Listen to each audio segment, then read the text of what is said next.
తెలంగాణ ప్రభుత్వం అన్నట్లుగానే చేస్తోంది. జనవరి 27 నుంచి అర్హులైన రైతుల బ్యాంక్ అకౌంట్లలో రైతు భరోసా తొలి విడత కింద 6,000 చొప్పున డబ్బు జమవుతోంది. నిన్న ఒక్క రోజులో 4.41 లక్షల మంది రైతులకు రైతు భరోసా 569 కోట్ల రూపాయలు అకౌంట్లలో జమయ్యాయి.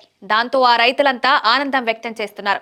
గత బీఆర్ఎస్ పాలనలో రైతు బంధు కింద ఆర్థిక సంవత్సరంలో 10,000 రూపాయలు రాగా, కాంగ్రెస్ ప్రభుత్వ హయాంలో రైతు బంధు కింద 5,000 రూపాయలు ఇవ్వగా, రైతు భరోసా కింద 6,000 రూపాయలు ఇచ్చినట్లయింది. తద్వారా రైతులు సంవత్సరానికి ఎకరానికి 11,000 చొప్పున పొందినట్లయింది. ఈ వారమంతా రైతుల అకౌంట్లలో రైతు భరోసా డబ్బులు జమవుతూనే ఉంటాయి. బ్యాంక్ అధికారులు ఉదయం 10 నుంచి మధ్యాహ్నం 2 వరకు పనిచేస్తారు. ఆ టైంలో అకౌంట్లలో మనీ జమ చేస్తారు. మధ్యాహ్నం 2 తర్వాత చెక్స్ క్లియరెన్స్, అకౌంట్ల వెరిఫికేషన్, డీడీల క్లియరెన్స్ వంటి పనులు ఉంటాయి. అందువల్ల ప్రతిరోజు 10 నుంచి 2 మధ్య లబ్ధిదారుల అకౌంట్లలో మనీ వస్తూ ఉంటుంది. ఆ సమయంలో రైతుల మొబైళ్లకు మనీ జమైనట్లు చెప్పే మెసేజ్లు కూడా వస్తాయి. ఇదివరకు బీఆర్ఎస్ పాలనలో ఎకరాల వారీగా రైతు బంధు ఇచ్చేవారు. అంటే గ్రామంలో ముందుగా ఎక్కువ ఎకరాల పొలం ఉన్న వారికి రైతు బంధు మనీ వచ్చేది. దాంతో ఎకరా లేని వారు తమ వంతు ఎప్పుడు వస్తుందా అని ఎదురు చూసేవాళ్ళు. ఇప్పుడు ఆ పరిస్థితి లేదు. గ్రామంలో ఉన్న రైతులందరికీ ఒకేసారి రైతు భరోసా డబ్బులు అకౌంట్లలో పడుతున్నాయి.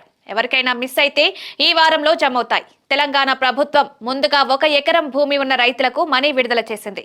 ఆ ప్రకారంగా 1.5 ఎకరాలు, 2 ఎకరాలు, 2.5 ఎకరాలు, 3 ఎకరాలు ఇలా అందరికీ జమవుతాయి. ఇందుకోసం ఈ కుబేర్ విధానాన్ని ప్రభుత్వం అమలు చేస్తోంది. ఎవరికైనా మనీ జమ కాకపోతే ఆందోళన చెందాల్సిన పని లేదు.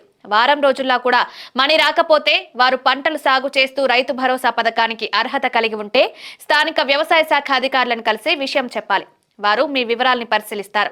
మీ భూమి వివరాలు, సాగు చేస్తున్న పంట, పట్టాదారు పాస్బుక్ పుస్తకాలు వంటి వివరాల్ని వ్యవసాయ శాఖ అధికారులు అడిగి తెలుసుకుంటారు. అక్కడంతా కరెక్ట్ గా ఉంటే నెక్స్ట్ బ్యాంకులు అడగాల్సి ఉంటుంది. బ్యాంకు వివరాలు సరిగ్గా ఉన్నాయో లేదో చూసుకోవాలి. ఐఎఫ్ఎస్సి కోడ్ సరిగ్గా ఇచ్చారో లేదో చూసుకోవాలి. బ్యాంక్ అకౌంట్ యాక్టివ్ గా ఉందో లేదో చూడాలి. ఏవైనా సమస్యలుంటే సరిచేసుకుని సంబంధిత పత్రాలను క్లస్టర్ వ్యవసాయ విస్తరణ అధికారులకి ఇవ్వాలి. ఇందుకు జనవరి నెలాఖరు వరకు టైం ఉంది. ఈ వివరాల్ని పరిశీలించి ఫిబ్రవరిలోపు మనీ వచ్చేలా చేస్తారు.